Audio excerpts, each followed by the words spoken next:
ลาวไต่สบายดีจ้ามื้อนี้สิพาไปลินจำปาสักเด้อ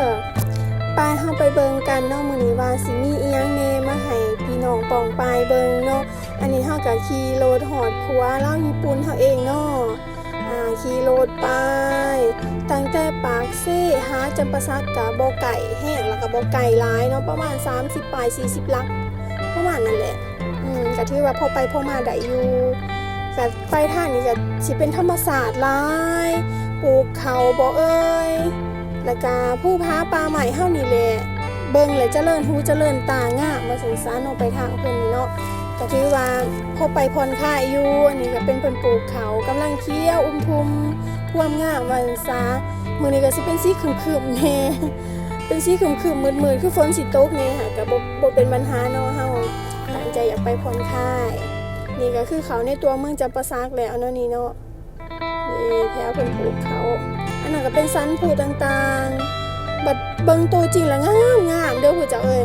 นี่ก็ใกล้สิฮอดจุดหมายปลายทางเฮาแล้วเนาะก็คือเรือแพน้ำเพชรซึ่งว่ามื้อนี้เฮาสิมาพากันมากินปลาเนาะมานั่งกินปลาซิวๆเบิ่งน้ำเบิ่งทิวทัศน์ธรรมชาติอย่างต่างๆเนาะมื้อนี้เฮาก็มาพร้อมครอบครัวเนหมู่คู่ลูกเต้าไปโคกว่าซั่นซะนี่ก็ถือว่าผัวเพิ่นก็พากันย่างลงต้นไม้ลงไป เฮ้วนี่ก็พากันย่างลงไปเนาะมื้อนี้ก็แขกหลายมื้อเป็นมื้อวันเสาร์วันอาทิตย์น่ะพวกเพิ่นพักผ่อนวันซะนี่ก็พากันย่างลงไปเนาะนี่ก็สิวิวก็สิประมาณนี้เนาะเป็นเรือแพแต่จะมีตูบแต่ละตูบเนาะที่ว่าให้เฮาไปนั่งกินข้าวกินน้ำมื้อนี้คนหลายแฮงเด้อมื้อเจ้าเอ้ยนี่พากันย่างหาตูบนี่อาหารการกินตาตอนเด้อ ตาตอนมาหอดอาหารการกินเด้อคันว่าสิอันนี้ก็ให้เบิ่งอย่างนึงซานี่เป็นตะกินอาหารบอกเลยว่าแซ่บปลาใหม่ๆปลาน้ำคลองเฮาเองเนาะนี่สาวๆเฮาก็กำลังกินข้าวกินน้ำแซ่บหลายเพิ่นว่าคุ้มค่านี่หลังจากกินแล้วก็ฮอดตอนเช็คบิลจ่ายเงินนะจ๊ะพร้อมสิไปต่อบอนอื่นอีกบาดสิพาไปผาใหญ่เด้อไปขอพรเดือนผาใหญ่อยู่จำปาสักเฮาขอพรเนาะขอสิ่งศักดิ์สิทธิ์เพิ่นว่าสันสาสิ่งใดคล้ายหมานลำรวยก็ว่าไปนี่ก็เดินทางไปเนาะฝากถึงผู้ที่ว่าสิมาลินมาเที่ยวก็สามารถมาได้เด้อมาง่ายสะดวกสบายทางใหญ่ทางดำไปเลยนี่ก็ถือว่ามาหอดผาใหญ่แล้วเนาะหาบอนจอดรถเนาะบัดนี้เนาะแต่ว่ามื้อนี้ก็ขอโทษขออภัยหลายๆเพราะว่ามื้อนี้เฮาบ่ได้เกียมศีลมาลืมคักลืมแน่มื้อนี้ใส่สงมาสำหรับท่านใดที่ว่าสิมาสามารถนุ่งศีลนุ่งแพรเกียมมาก็ได้เด้อแต่ว่ามื้อนี้ค่ะเขาเจ้าลงลืมมานี่เพิ่นก็สิมีคันเก่าเนาะบ่แม่นคันหามีหอกเบ่งนี่อีหยังนี่แหละถูกเทียนเฮานี่แหละที่ว่าสิไหว้พระขอพรนี่นางงามก็สิไปขอพรเลยเด้อโศกมานลำรวยไปน้ำเพิ่นไปขอพรเด้อผู้ใดมาน้ำเพิ่นนี่แม่น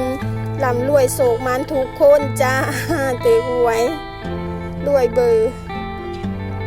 ไปหาขอพรเด้อเด็กๆกับป้ายเรียนกันเป็นสายอยู่ที่นี่กะแม่นเป็นแบบตามเพิ่นเอิ้นกะแม่นพระใหญ่อยู่จำปาสักเนาะซึ่งเพิ่นก็มีความศักดิ์สิทธิ์ว่าซั่นซะลูกหลานมาไกลกับมากราบมาไหว้เพิ่นขอพรเพิ่นสิไปสิมาว่าซั่นซะสำหรับผู้ใดที่ว่าอยากมาขอพรมากราบมาไหว้ก็มาได้เด้อเพิ่นอยู่จำปาสักเด้อในคลิปนี้เนาะถ้าว่าข้าพเจ้าว่าบ่ม่วนหรือว่าเว้าผิดเว้าหยังไปก็ขอโทษขออภัยเด้อเพราะว่าเฮาก็สิว่าตัดคลิปก็บ่อยากคักปานใดเพราะว่าเป็นมือใหม่ฮัดตัดกำลังกำลังอิหยังคอยเบิ่งคอยตีส้มกันเข้ามาได้เด้อ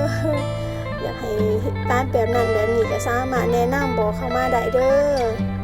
หลังจากที่ว่าเฮามาไหว้กราบไหว้พระแล้วก็สิพาไปเบิ่งตลาดจำปาสักเนาะที่ว่าเพิ่นขายปูขายปลาขายเป็ดขายไก่อันนั้นอันนี้แหละวิธีบ้านเฮาพื้นบ้านเฮาว่าซั่นซะไปมาทางนี้มันผ่านตลาดนี้บ่ได้ต้องได้แวะเพราะว่าปูปลาหน้าน้ำยังเห็นกับพ่อซื้อเป็ดไก่เพิ่นก็บ่ได้ขายแพงคันซั่นเฮาไปเบิ่งวิวรอบๆของผาใหญ่ก่อนเนาะ แล้วหลังจากนั้นเขาจึงไปยังตลาด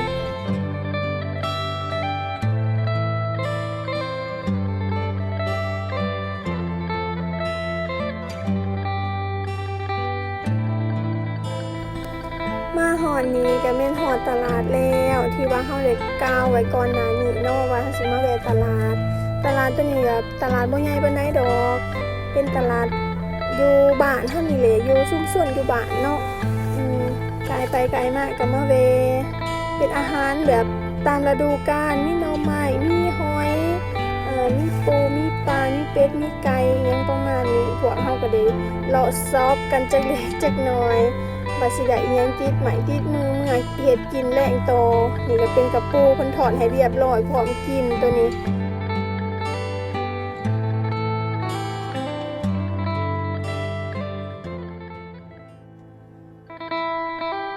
ก็สิย่างไปเบิ่งเรื่อยๆเนาะว่าอยากได้อีหยังมื้อ